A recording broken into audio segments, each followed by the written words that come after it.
حبیب خدا صحابہ سے کہہ رہے تمہارے درمیان چھوڑے جا رہا. کن کے درمیان؟ صحابہ. جن کے درمیان چھوڑے جا رہے ہیں وہ محتاج ہدایت.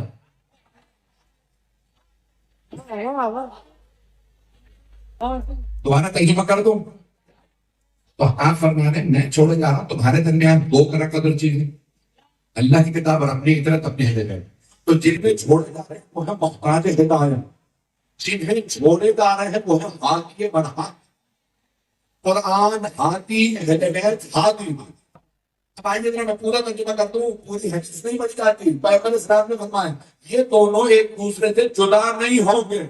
انہما لن یفترقا حتی یرد علی الحوض، یہ حوض کوثر پہ جب تک نہ ملے الگ نہیں ہوں گے، جدا نہیں ہوں گے، ساتھ ساتھ رہیں گے.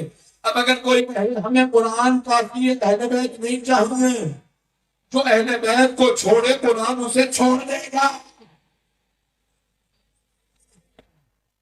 خدا نہ اسی محبت سے دیکھیے گا، جس محبت سے دیکھ رہے ہیں اسی محبت سے سنیں.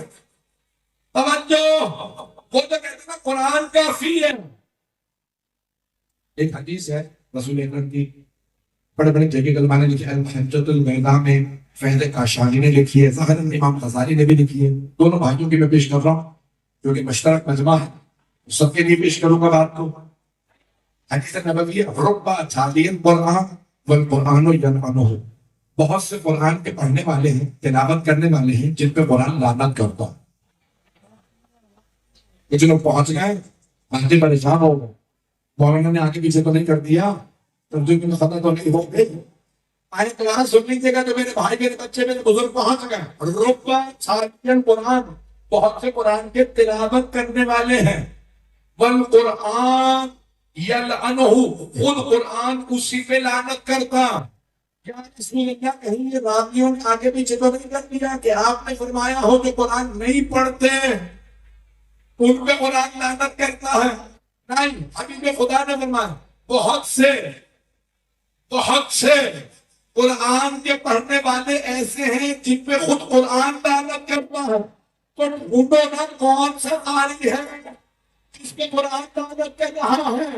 تو چھٹے امام نے فرمایا زیارت حسین، زیارت اربعین میں جو حسین آپ کو چھوڑ دے، جنسوں کو چھوڑ دے، تو چھوڑ کے کہے قرآن کافی، قرآن کے دکتوں کی طرح. یہ قرآن یہ چاہتا ہی نہیں ہے کہ کوئی علی کو چھوڑ کے آ جائے. قرآن اسے سمجھ ہی نہیں آئے گا جو مولا علی علیہ السلام کو چھوڑ دے. میرے جملے پہنچ رہے ہیں. اللہ کے نبی قرآن ہمیشہ اہل بیت کے ساتھ ہے. جملہ کہہ دوں یہاں، اللہ کے نبی بہت سے قاری آئے تھے کربلا میں، نمازوں میں بھی پکے تھے، داڑیاں بھی لمبی لمبی تھی، اور قرآن بھی پورا کچھ نہیں کہوں گا تو قرآن بھی پڑھ رہے تھے. کیا کہہ رہے تھے؟ جلدی کرو، حسین کو جلدی مارو، اصل کا وقت چھوڑنے والا ہے. ایسا قاری، ایسا نماز، اس نمازی پہ بھی لعنت جو نبی کے نواسے کو مار کے نماز پڑھے. یہ جملے پہنچ رہے ہیں. پنجابی کے تعمیر جو نماز رسول کے قتل کرے کہ جلدی نماز پڑھنا. میں ابھی مسائل کا نہیں کہا. اللہ کے نامی یہ جو قرآن بار بار کہہ رہا ہے کہ منہ پہ نمازیں مار دی جائیں گی، کن کی؟ نمازیوں کی. جو پڑھے نہیں رہا ابھی اس کے دوباری نہیں آئی، جو پڑھ رہا ہے اس کے منہ پہ نمازیں ماری جائیں گی. تو پروردگار نمازیوں کے منہ پہ تو کیوں نمازیں مارے گا؟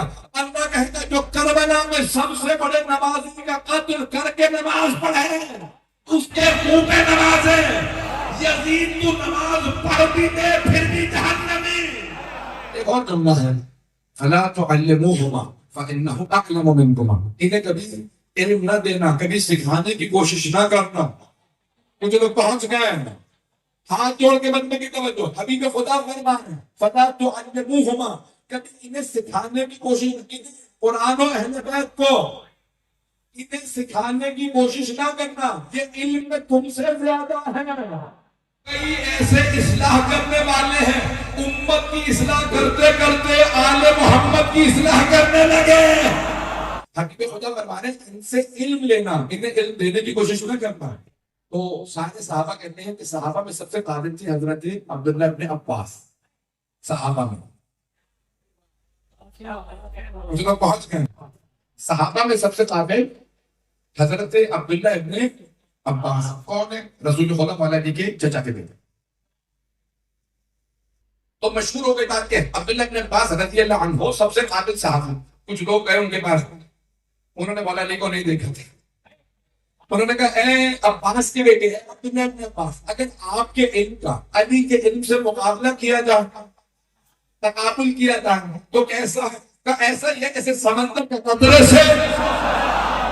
کچھ لوگ پہنچ گئے جیسے سمندر کا قطرے سے مقابلہ ہو.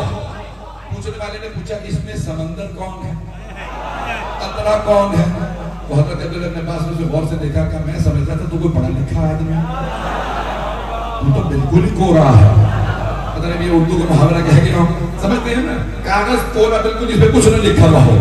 اب جو حضرت عبداللہ ابن عباس نے کہا تو بالکل ہی بلینک ہے, تو بالکل ہی کورا ہے, تجھے کچھ نہیں آتا. کہا قطرہ میں علی سمندر, اور یہ جو ایک قطرہ میرے پاس ہے وہ بھی علی نے دیا ہے. لیکن آمین بڑے بڑے جلیل القدر صحابی جب پھنس جاتے تھے تو فوراً مولا علی کے دروازے پہ آ جاتے تھے. پتہ نہیں لوگ ہیں یا نہیں. دیکھیں قدرت کو بھی ذکر ہے کہ حق چھپنے نہ پائے, سچائی مٹنے نہ پائے. جس صحابی نے سب سے پہلے نعرہ لگایا تھا نا, حسبنا کتاب اللہ, یا رسول اللہ ہمیں اللہ کی کتاب کافی ہے, آپ کے اہل بیت نہیں چاہیے. اللہ کہتا ہے کہ تو سب سے پہلے علی کے دروازے پہ خود لانا ہے تو میں خدا ہے نہیں. پتہ نہیں لوگ ہیں یا نہیں. میں سادہ کی زبان میں بول گیا ہوں, کہنے کے نامی وہ یہی سب سے پہلے وہی قرآن سے مسئلہ دکھائیے. مولا نے کہا تو نے تو کہا تھا قرآن کافی ہے,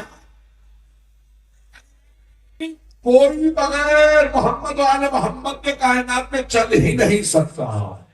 یہ نظام اللہ نے بنایا ہے محمد و آل محمد کا محتاج بنا. ساری کائنات محمد و آل محمد علیہ السلام کی محتاج. بس بھائی دوسرے خلیفہ 70 مرتبہ انہوں نے کہا, کتنے مرتبہ؟ 70 مرتبہ دوسرے خلیفہ نے کہا پروردگارا مجھے وہ دن نہ دکھا جب میں رہ جاؤں ابو الحسن نہ ہو. ان کے ماننے والوں نے کہا کہ بھئی اتنی بڑی بات آپ کہہ گئے کہ وہ دن نہ دکھا اللہ جب ابو الحسن میں رہوں ابو الحسن نہ ہو, یعنی علی نہ ہو. کیوں آپ نے اتنی بڑی بات کہی؟ کہ یہ مسئلے حل کون کرے گا؟ علی نہ ہوتے تو میں ہلاک ہو جاتا. امت کے بڑے بڑے خلفاء تک کہہ گئے علی نہ ہوتے تو ہم ہلاک ہیں.